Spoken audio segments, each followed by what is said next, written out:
The train now departing from platform 1 is a time machine from a different world. She set out from Brighton Works in 1875, such a long time ago that she was already a bit out of date when the very first aeroplane flew. And yet, somehow, she survived in this throwaway world to reach us after 125 years, and miraculously, she's as good as new.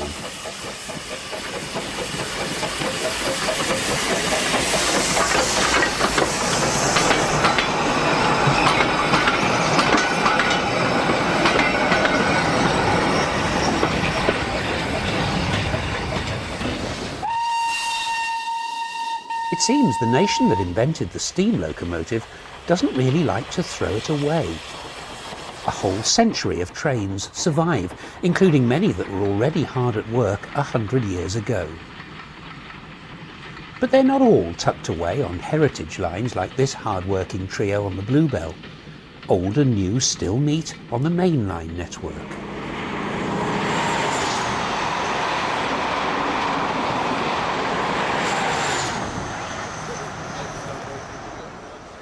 The train that used to cross the channel meets the train that now goes under the channel.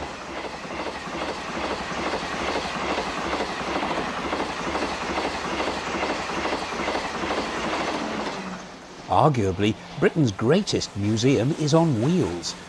But to appreciate the nation's treasure house of trains, it does help to have a guide. And who better than the man who's owned the giant freight engine Black Prince for more than 30 years? The artist, David Shepherd. He is, he says, a man who loves giants, elephants and tigers, as well as steam locomotives. And his paintings of giants have featured in hundreds of thousands of prints. I just love this baby of mine. The nightmare problems she causes me with the money worries ever since I bought her. But it's worth every penny when you're on the footplate actually enjoying it like this, even on a short run. That's what it's all about. I mean, there wouldn't be any point in owning 140 tons of engine unless you actually drive it sometimes. No point in having it.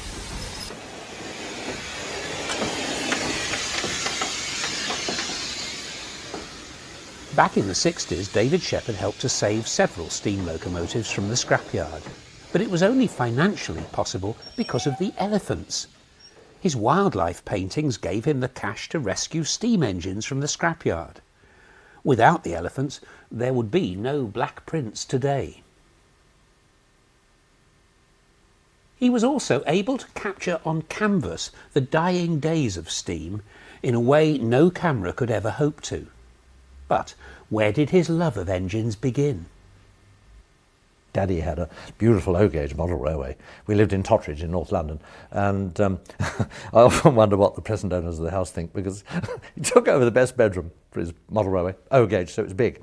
And to get a better curve between Euston by the doorway and Crewe by the window, he bored a hole through the chimney breast to make a tunnel. So people living in the house now must wonder why the chimney smokes. This chimney started smoking exactly 100 years ago, a product of the Longhedge locomotive works for the South Eastern and Chatham Railway.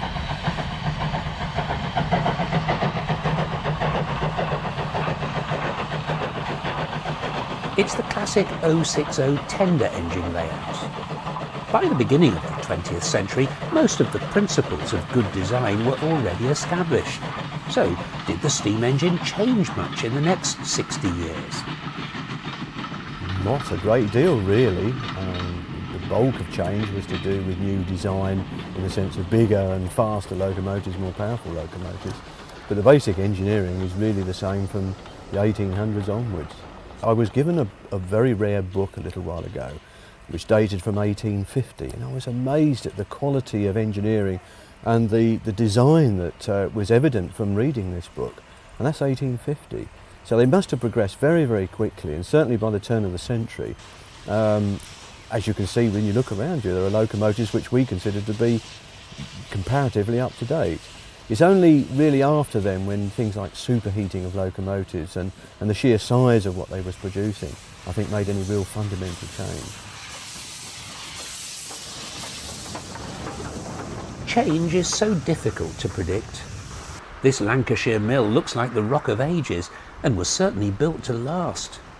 But for all the imposing grandeur of the architecture, it couldn't survive economic change any more than the nearby Civic Hall.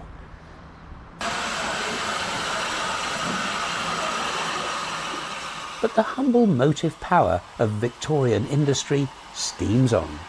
This Lancashire and Yorkshire engine would have served the mills and perhaps given the mill workers their first seaside outing when, in later years, up to 1 million people from the Manchester area alone would have headed for resorts like Blackpool.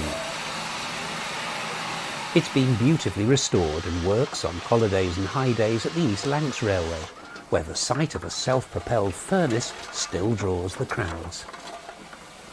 Modern engine men tinker to keep it going, and children who've only seen Thomas the Tank Engine are torn between fear and wonder when they meet the real thing for the first time.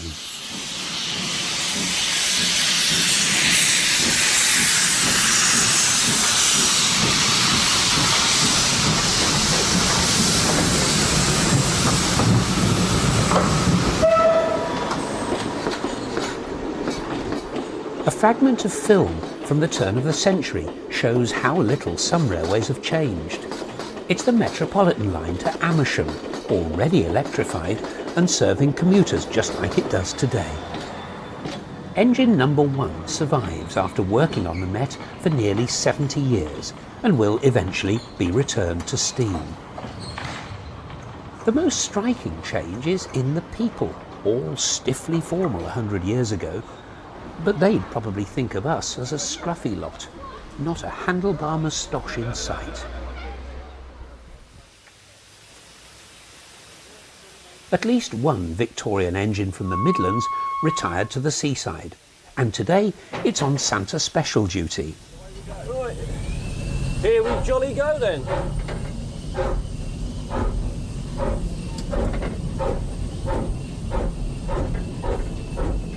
This is the Swanage Railway, where they've succeeded in what Dr. Beeching found impossible, making their branch line a viable part of the local transport infrastructure, and that includes bringing families into town for their Christmas shopping.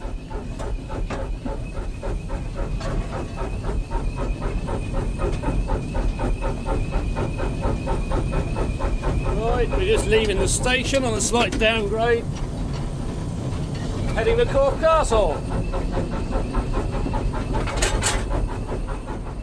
For operational reasons, this train is top and tailed. In other words, there's another engine at the back pushing.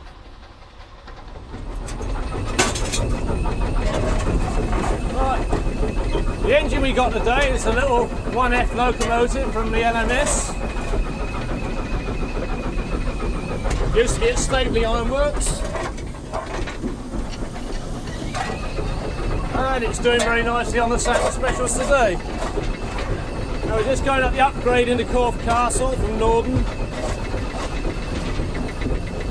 In truth, we're not really doing an awful lot of work because 257 Squadron's pushing us, but we have to do something.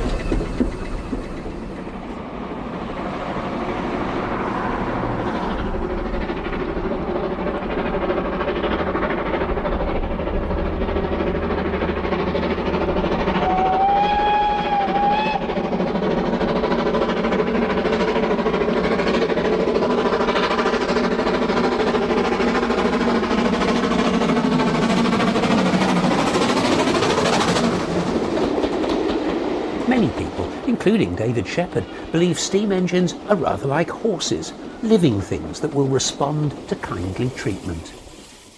A diesel, you see, I'm going to be controversial now, I stick my neck out, but I'm not a diesel fanatic because I believe a diesel to some degree is inanimate. It's like a car, you get in, switch on the ignition or whatever you do and it goes, but it won't respond like a steam engine.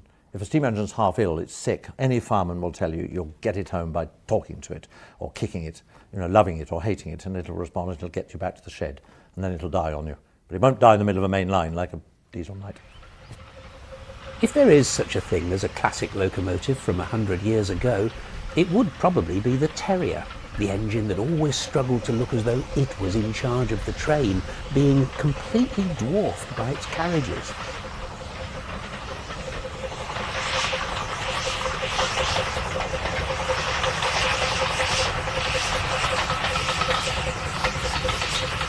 marvellous little bits of engineering.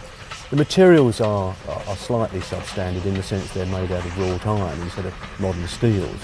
But bear in mind, those terriers were made when there was no motor cars.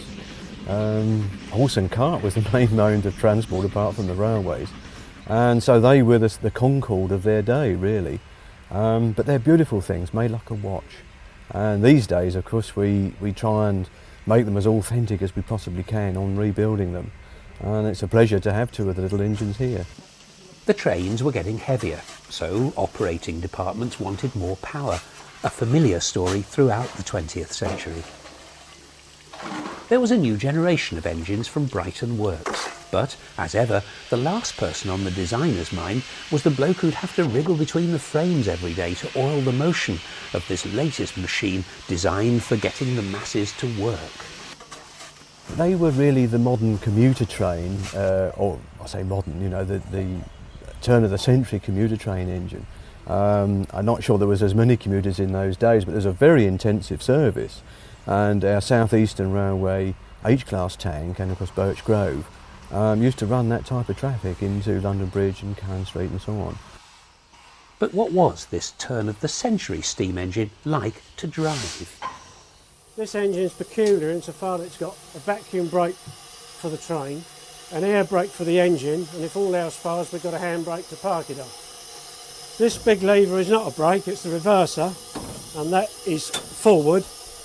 And if we bring it back to that position, the engine goes backwards. It therefore follows that if it's in a position roughly in the middle, then strictly speaking it shouldn't go anywhere, because the valves are set so that it doesn't. The engine hasn't got a gearbox, so it follows that if you like, bottom gear forwards is when the lever's there, and once it's underway you can what's called notch up, which brings this lever back up. So instead of steam going in for the whole of the travel of the piston, it's now going in for a smaller percentage of that travel. So, but to start the train off, we need the steam to go in for as much travel as we can. So we've now got a vacuum brake, the engine's in forward gear, and take the handbrake off, and then we're ready to go once the other train arrives.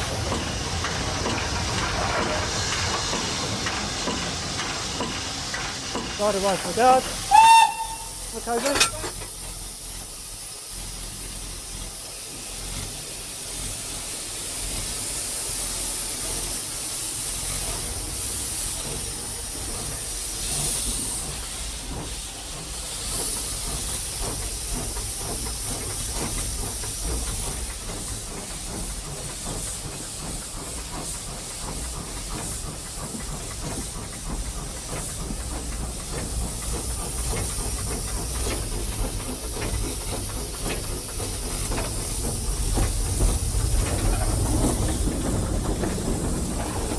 Steam coming out the front is from drain cocks, which just allow the surplus water to come out.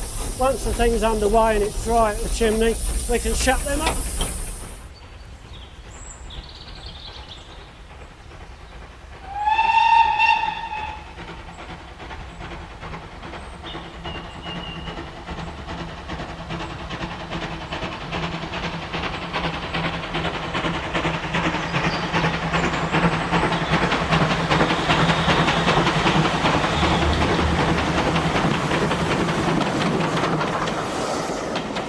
Birch Grove is living evidence that even 100 years ago, Stephenson's rocket was a museum piece.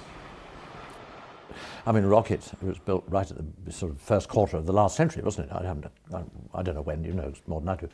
But it didn't last that long. And by the time this century came about, we were really running around behind engines that didn't change that much.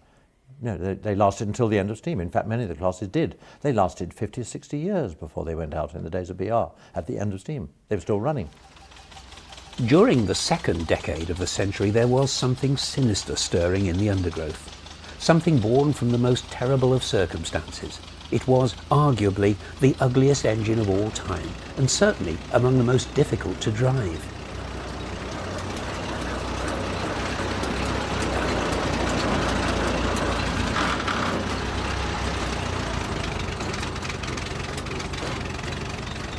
This is how the railways went to war, with the driver sitting sideways in an armoured contraption that ran on petrol.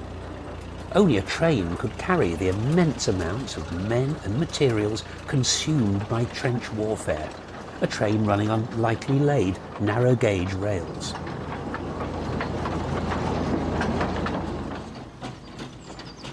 Of course, they tried the steam engine, but often with disastrous results. Well, if you have a steam locomotive in a war situation, it is a very obvious piece of machinery. It makes smoke. At night you have a fire. It makes steam, which can be seen quite a way away, and therefore the enemy can have pop shots at it. And one shot in the right place on the steam locomotive, that's the end of the steam locomotive. You just have a pile of rubbish on the side of the track. They were seen at night. Obviously their fires were very, very bright, and great disadvantage there. Again, you could be got at. There was very limited protection for the crew. They could be shot at, and certainly if the locomotive blew up, they're not going to survive. So the internal combustion engine entered the fray. They could get up close to the front with quite a reasonable load. They could go over lightly laid track, and therefore they could approach the front with the ammunition. Heaven help the drivers if it got hit, but they could approach right up to the front without being seen or being heard, deposit their load, and then get out fairly quickly.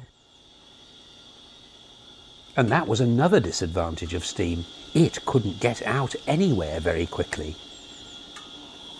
This is a saddle tank engine called Peter, and this his long-suffering driver, who must wait a couple of hours every morning before there's enough steam pressure to go anywhere.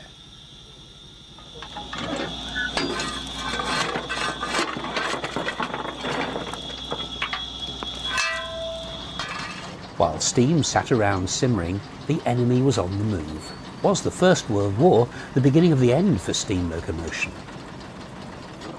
I believe it was. The crews certainly loved it. They could come home relatively clean at night unless they'd been shot. They didn't have to clean the thing out too heavily in the morning. You didn't have to spend 2.5 hours getting it ready to go again the next day. It must have been the beginning of the end for steam. And they didn't stop making petrol and diesel locos when the war was over. This machine is of 1950s vintage. In fact, throughout the 20th century, narrow gauge was always more adaptive than its big brother.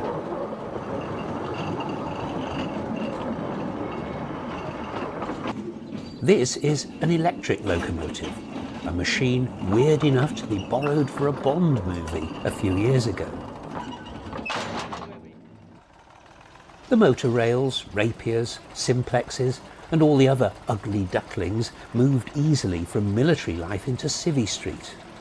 After all, where there was muck, there was money to be made. After the war, after the Second War, they were actually used on road construction and big construction sites. Some of ours were used on construction of reservoirs in Essex, just pulling out all the muck while they were digging them out. They were used all over the place until the dumper truck killed them. The dumper truck is the death of the narrow gauge locomotive. Even the electric locos that we have were working in the 60s, certainly in the late 60s. And they were working right up to the last minute. And then the dumper trucks took over. The Great War must have seemed a long way away to places like Dunster on the North Somerset coast. There's a siding at the station here which enabled the wealthy family at nearby Dunster Castle to entertain visiting polo teams. People were beginning to go to the seaside. In later years, it came to be known as a holiday. What a different world it was then. I mean, one's kids, if they've got the money, fly to Hong Kong now and all over the world. The world's so small. But in those days, it was an adventure for family shepherd. My brother, my sister and myself to go with Mummy and Daddy to build sandcastles on the at Birchington. I don't know why we chose Birchington. It's near Ramsgate, near Margate. That was the great summer holiday for 2 weeks. But Daddy was a mad nut for steam engines. That's where I get it from, of course. He was LMS, maroon coaches and all that. And he said, oh, we don't want to build sandcastles, David and Peter and Judy. Let's go and watch the steam trains go by. So we spent the entire fortnight's holiday hanging on the level crossing gauge, watching these steam trains go by. That was my first introduction to steam railways. It was in my blood from that moment.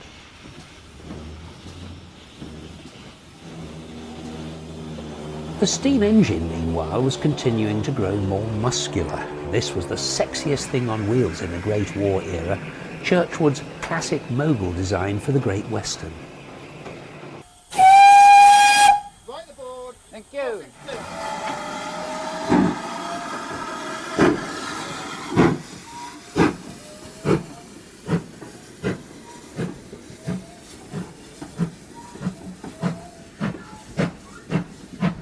The bark of the exhaust was music to the ears when the engine, normally kept on the Taw Valley Railway, went to the West Somerset on a brief visit.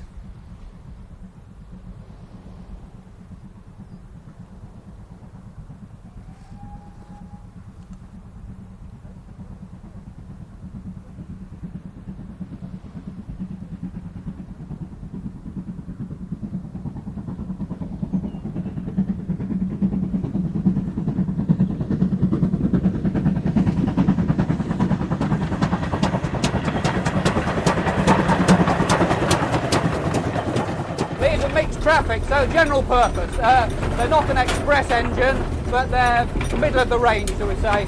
Both for goods work and passenger work. They worked on branch lines, as they did on Minehead branch in the olden days. So 30 years ago you'd have seen engines like this going up and down every day.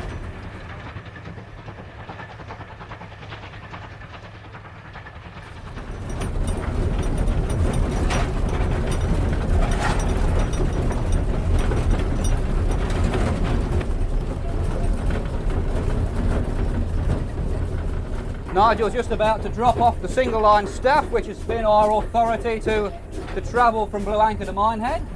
There's only one of those, so that means as a single line we know there's nothing going to come and meet us halfway.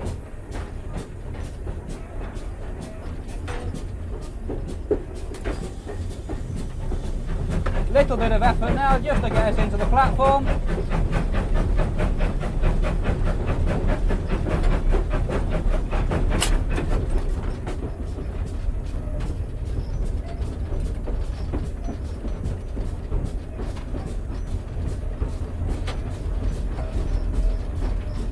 Keep an eye out here and make sure all our happy passengers aren't standing too close to the platform edge.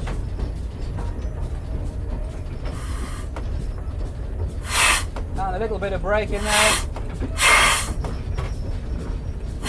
And hopefully to bring ourselves to a stop by the stop board. The 260 mixed traffic engine was a mainstay of the big four companies that ran Britain's railways until 1948. This was a Gresley variant.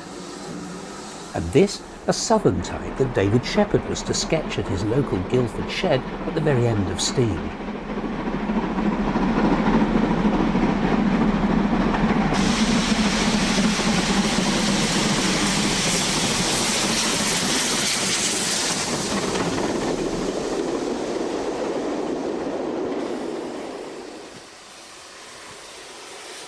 It was engines like these pressed into passenger service on summer Saturdays that so many people fondly remember.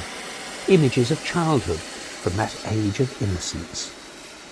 I didn't see it as romance in those days, because it is now. It's romance and nostalgia, but in those days it was part of the everyday scene, I suppose. But I was a young kid, I was just 3 or 4 years old. It was exciting. And it still stays, you see, with Thomas the Tank Engine. If you take your tiny grandchildren to a toy shop now, if they want if they want a train set for their birthday, you go to a big toy shop, and I guarantee most of those train sets will have steam engines in them.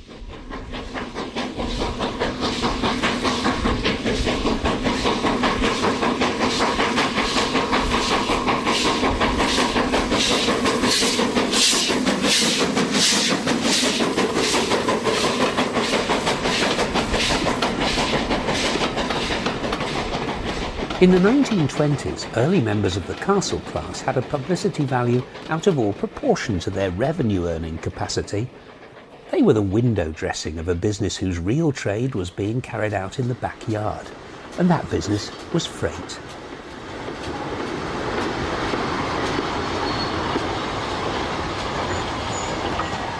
Hundreds of thousands of goods wagons were endlessly shuffled around the country in a slow-motion dance that went on 24 hours a day.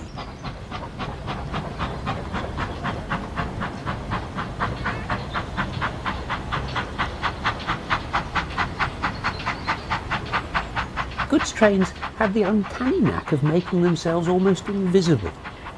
You didn't know where they were going or what they were carrying. They were just there, the background noise of everyday life. Santa's little helper, for instance, spent no less than 86 years just running backwards and forwards in yards that were only a stone's throw from her home shed, adding a few bob every day to the Midland Railway balance sheet.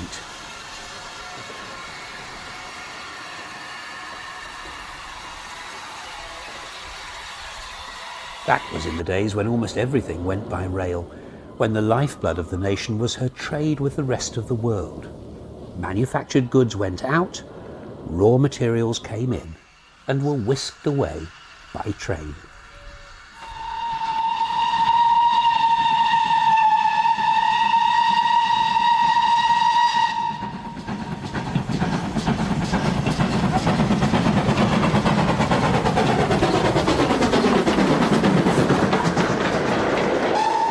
Anything you wanted, the railways were common carriers, and they would carry virtually anything, provided it would fit into the loading gauge, fit through the tunnels and fit under the bridges. Then the railway would carry it for you. There would be open wagons carrying coal, maybe, closed wagons with animal feedstuffs protected from the weather. The railway had a range of vehicles, wagons with a limited amount of heating in, so that they could carry perishable fruit in the winter without it freezing and becoming and destroying. And parcels traffic, mail order came by train largely, and the railway ran a fleet of minivans and wagons and horse-drawn trucks and so on, depending on which part of their history you look at, which connected with the services. The pace of life for trains like this was decidedly slow. Before long they'd be stuck in a siding again, where no doubt the eventual green flag would interrupt a good chat. Right, a tip from the guard, better go. See you all.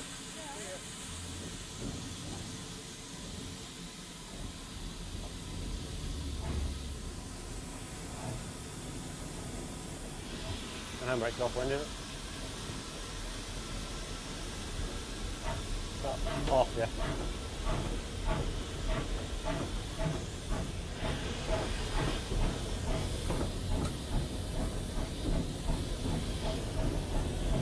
Alright, got a tip from the guard, we're on the move again. Unfitted freight, so we won't do much in the way of speed. Throttle on steady.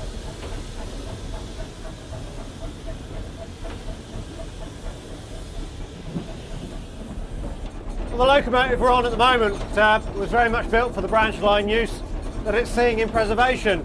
Built for branch line workings with 1 or 2 coaches, or as we are today with some trucks in the days when the railways used to take freight. So we're very much, if you like, recreating the branch line atmosphere that our grandparents would have seen in the 30s and 40s when the railways used to shift a great deal more freight than it does today. The great railway works became the biggest factories in Britain. The young David Shepherd was a visitor to Swindon. Everywhere I looked was a fantasy world of excitement. Green engines and in bits, wheels and all the gubbins.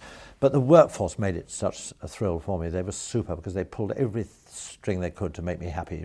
I'm just in Swindon Works, for example. It was in the summer, and I'd been painting for about 5 days, and I got to know all the lads, in the particular erecting shop. And one guy bought a whole bag of fresh strawberries out of his allotment to put on my easel while I was working. And those little memories were so lovely because they shared with me my love of steam. They loved steam. They weren't just workers in a factory. It was a life to them, like coal miners. They were heartbroken when steam finished, and they were all thrown on the scrap heap. I spent, for example, 3 weeks in Crewe Locomotive Works when they had 6,000 people employed in that loco works. And they had to put a screen around me in the end because I was disturbing the workforce. They were all watching me paint, so they had to put a screen around me. But I was painting this big painting of Crewe Works, which BR subsequently bought for £60, and I think it's in the National Railway Museum collection. And they were to paint in those conditions. They were carrying Duchess Pacifics over my head on travelling cranes, while I was underneath painting. A railway career often began with the job of cleaner. Truant, this is the chargeman cleaner. He'll tell you what to do. Arthur, I want you to get a set of men on 4237 for me. Righto. Come on, boy. Harry has started on the first stage of his career. From now until his working life is finished, he will be concerned with locomotives. Locomotives of all kinds and sizes, tank engines and tender engines, sturdy little shunters and giant expresses. Young Harry would have been impressed with this giant express in absolutely immaculate condition. But it's taken days to achieve, including attention to hundreds of servicing details, many of them underneath the engine. The locomotive weighs 89 to 90 tonnes. That weight obviously being distributed through its main driving axles and through its front two bogie axles, all of which have to be thoroughly lubricated, lubricating all the rods, the axle boxes behind here, all the outside motion. On the inside there, all the reverser arm gear moving forward, the crosshead, the slide bars, connecting rod, piston rods. Looking onto the top of the engine, in there are over 20 pots of oil, all of which have got to be maintained. Just moving on to the front valve rod, knuckle joints, rocking arms, inside pistons down below and valve gear on the top. Front bogie axle, bogie boxes, moving round onto the front of the engine, lubricating pots there for the valve gear rods under these covers.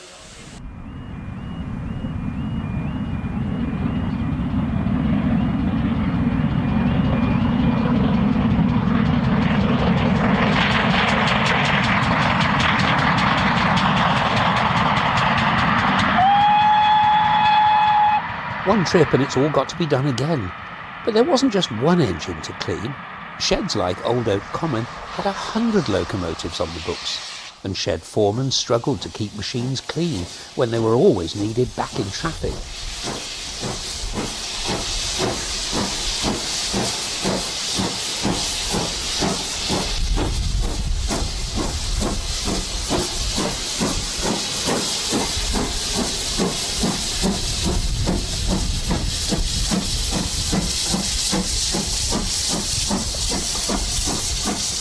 The engine that had pulled goods trucks all week was likely to be rostered for excursion traffic at the weekend. And a long way away in the countryside at the end of the chain, the tank engine driver was suddenly a busy man with no time to stop for a chat. His branch line was becoming the bottleneck that threatened to bring the whole railway network to a standstill.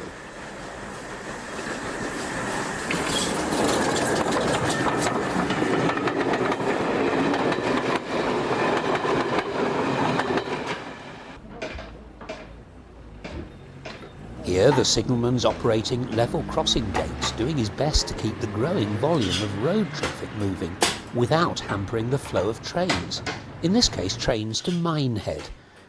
The signalman's dog seems to find it tiring just watching.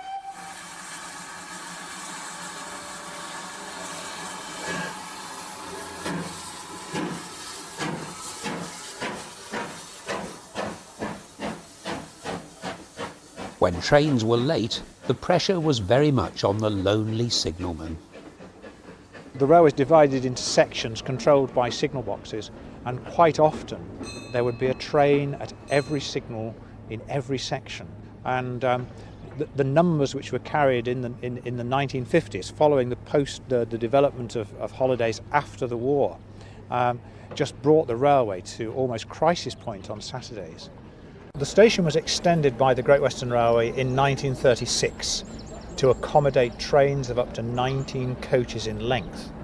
and this was because the railway was so busy.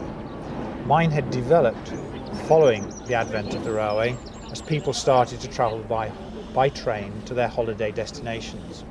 If you imagine the west of England without the motorway network, without all the fine dual carriageway roads, and imagine much lower car ownership, then the trains, and to a lesser extent bus services and coach services, they were the only way to get here. So this place would have been absolutely hectic.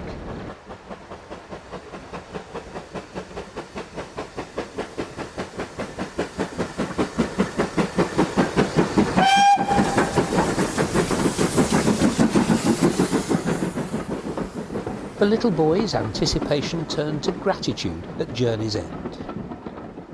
You went up and thanked the engine driver. You don't do that anymore. There was romance. He got you safely to your destination with your bucket and spade, and it was lovely, and you looked up at the cab, and there was the glowing fire on his face, and it was magic. It was fantasy land for kids. I was one of them.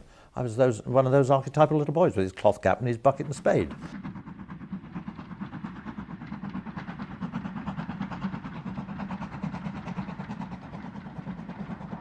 On lines like this, average speeds were well below 30 miles an hour and stayed that way forever. But on the main line, it was a different story. The London and North Eastern Railway was about to unveil a flying machine.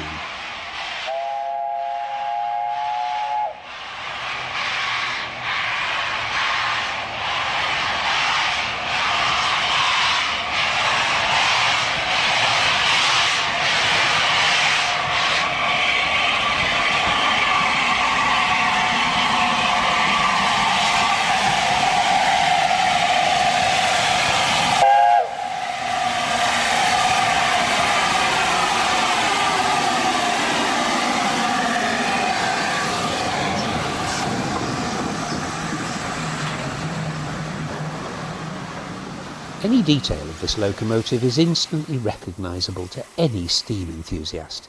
It was, of course, the fastest class of engine ever built, ensuring a place in transport history for its designer.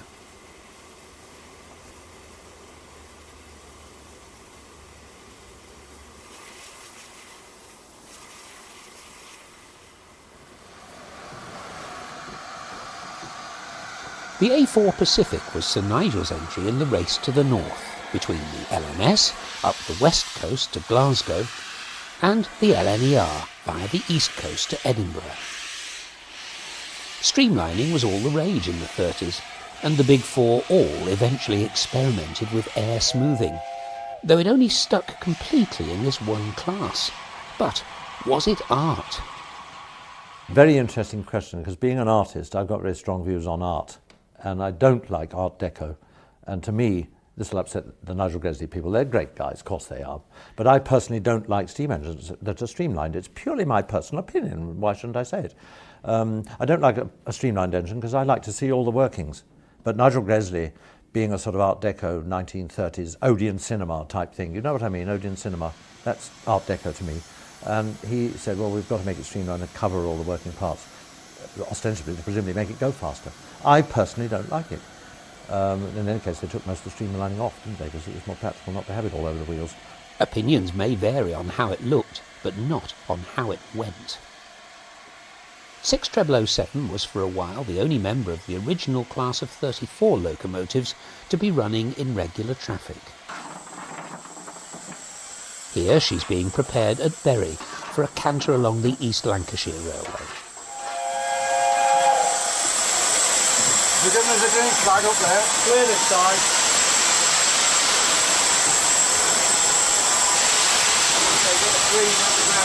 Shut the tap, Tommy. I don't know where the seaway men are, Roger.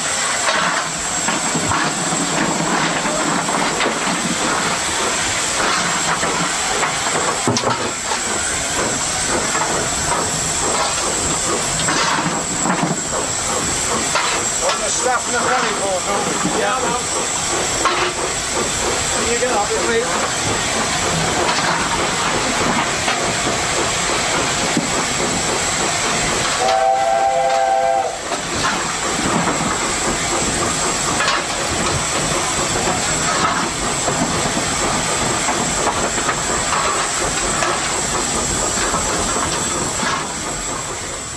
this heritage line she's limited to 25 miles an hour, which is of course just over 100 miles an hour slower than Mallard.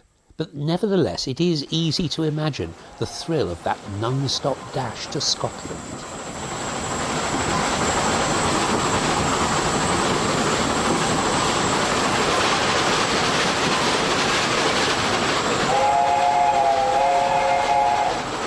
Meanwhile, on the LMS, Stanier was planning his revenge, the Coronation Pacifics.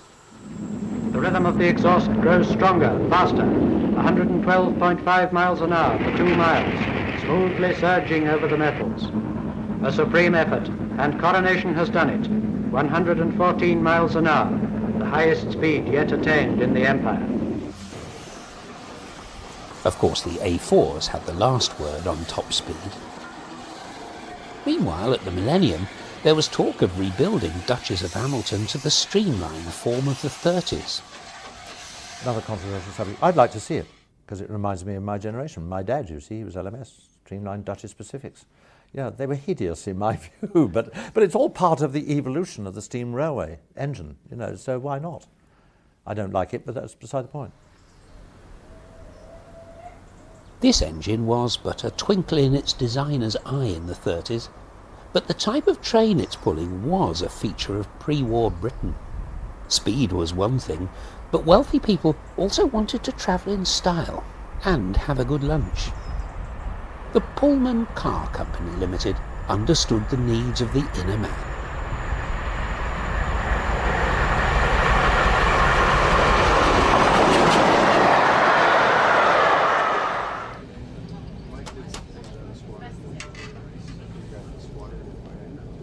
This is how the other half lived on trains like the Queen of Scots, the Brighton Belle and the Golden Arrow. It's an age which is vanishing quickly, but the people who run the Orient Express were determined the elegance of that era would not disappear completely. So, one by one, they've restored the old Pullman cars into a stunning train.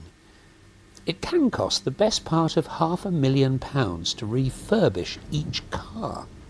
Every one of them is distinctively different, which can mean searching the whole country for the right materials or the right craftsman. And each of these vehicles has a story to tell, like the car that's nowadays known as Phoenix. The car has actually been renamed Phoenix. Originally she was called Rainbow, but she was damaged by fire before the war and was rebuilt with a completely new body in 1951 and renamed Phoenix after the Greek mythology legend of the bird rising from the ashes. And you will see, if we move towards the end of the car, that we have taken up the theme of the name in the washroom, which has the legendary bird rising from the ashes on the floor.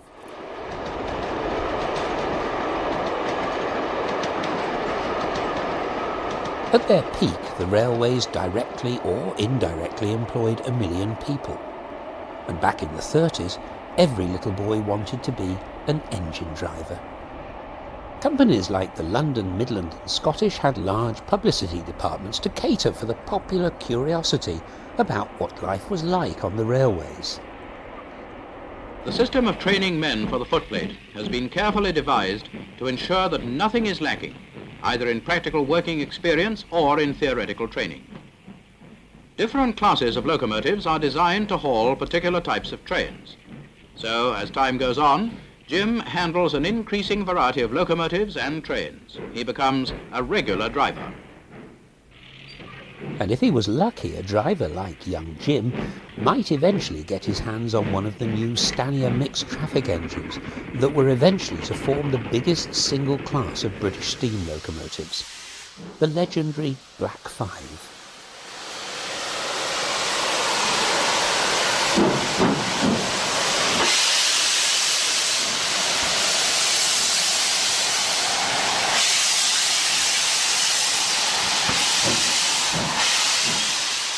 If you had to choose one particular design of steam locomotive, of the whole lot, whatever you choose, somebody will contest it. But I believe that very, very, very rarely man designs a perfect machine. I've said this, reference my painting of Black 5 Country, the Black 5s at Stoke-on-Trent. I would say the Black 5. It's like an aeroplane, you know, the DC-3 Dakota. The only replacement is another one. It just happened to be perfect. It's a legendary aeroplane. Same with the Black 5. 840-something from 1930-something until the 1950s. They were building them, right? They were workhorses. They worked in the most appalling conditions towards the end of steam, but they went on working. And I believe, stick my neck out, that's a perfect design for a steam engine. Nobody's ever bettered it.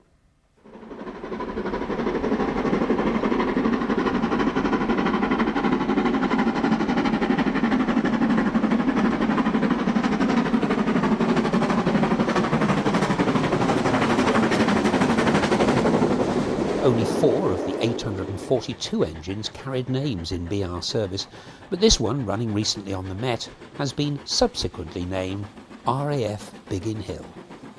A memory of the dark days of war when the Black 5s did some of their finest work.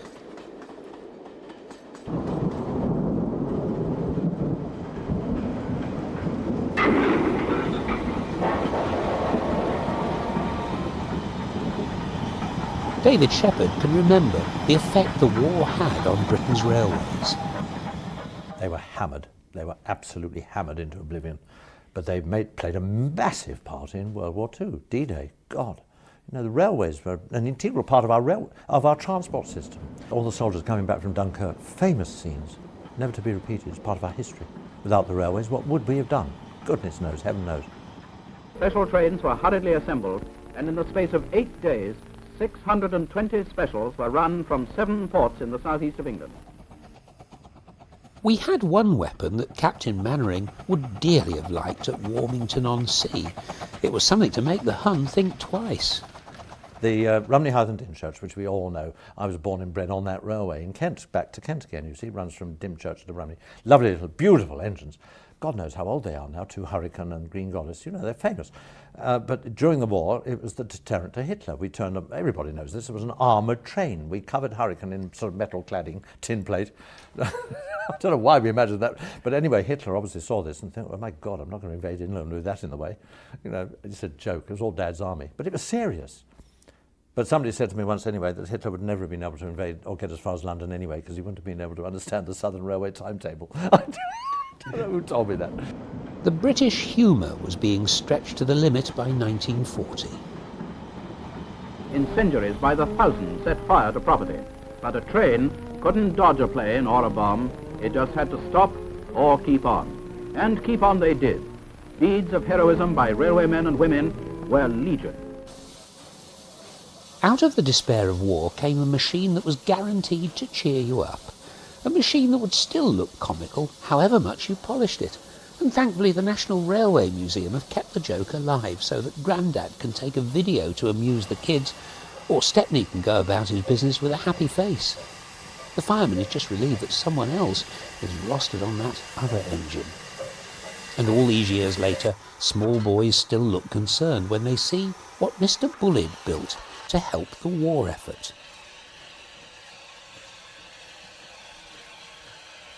Don't be fooled by that golden arrow headboard and don't think for a minute that they haven't put all the bits on yet. This is it, the finished article.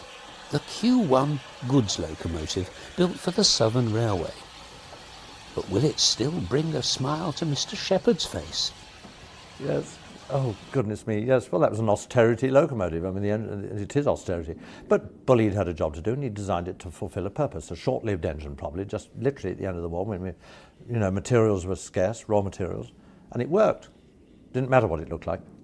But it's got a sort of special niche now in the preservation movement, because it's so extraordinary. Yeah, the ugly duckling.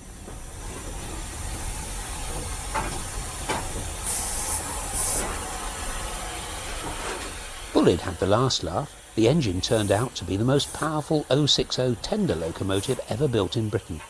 With a power-to-weight ratio of a sports car, if only the driver could prevent the wheels spinning around.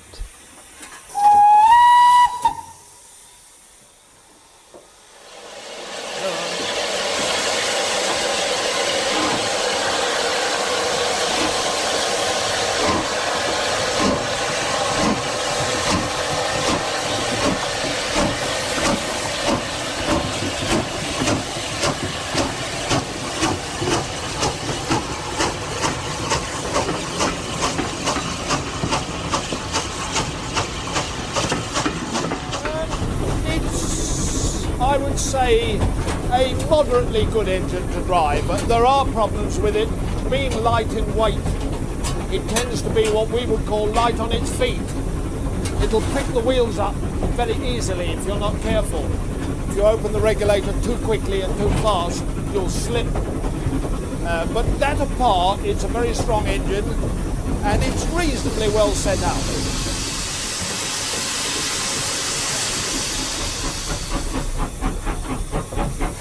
When the engine first came out, one of the leading designers from another railway looked at it very cynically because of its appearance, and he asked the designer of the engine, "Where do you put the key?"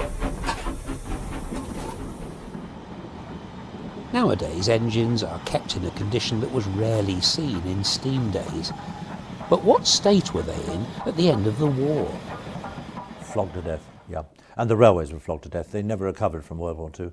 And then if you want me to be really political, somehow great spirit of the railways, the four grouping, LNER, LMS Southern and GWR, the spirit went out so much when they were nationalised. The drivers, the old drivers, didn't know who they were working for. It became a faceless, megalithic organisation. And then came beaching. And I don't think the railways have ever recovered. We had the opportunity after World War II to think, God, we'll have a transport policy, an integrated transport policy, which we're talking about now, but we don't do it. An integrated transport policy, trams, roads, electric traction, steam or diesel, roads and railways in other words, but we lost the opportunity.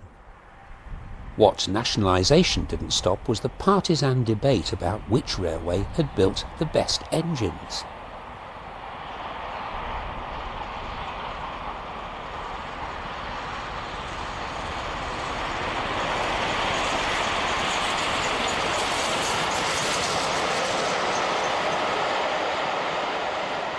Was it the Great Western 460, which had, after all, set the standard early in the century? Was it the Gresley designs? Many people believe the V2 mixed traffic locomotive was an absolute war winner.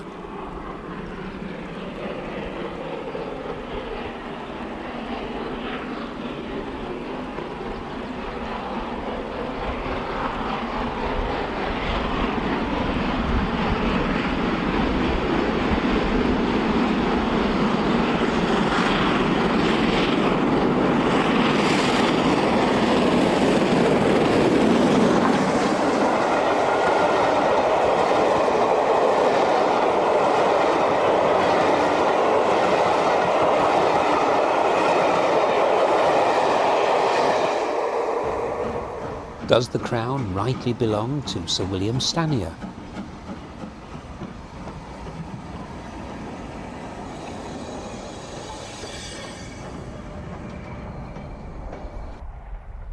Or were Bulleid's engines, after rebuilding, the best of the lot?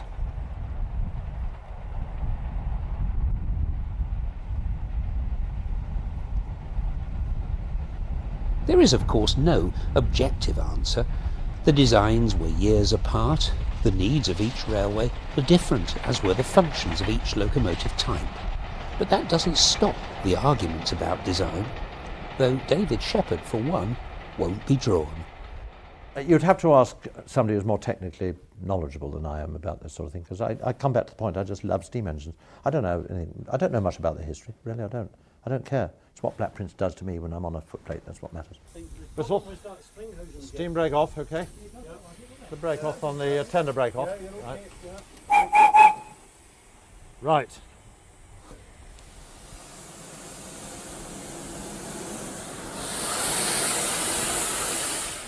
Still want the tops open, do you? I think we can close them now. Close them. Right. It's a bit quieter with them closed.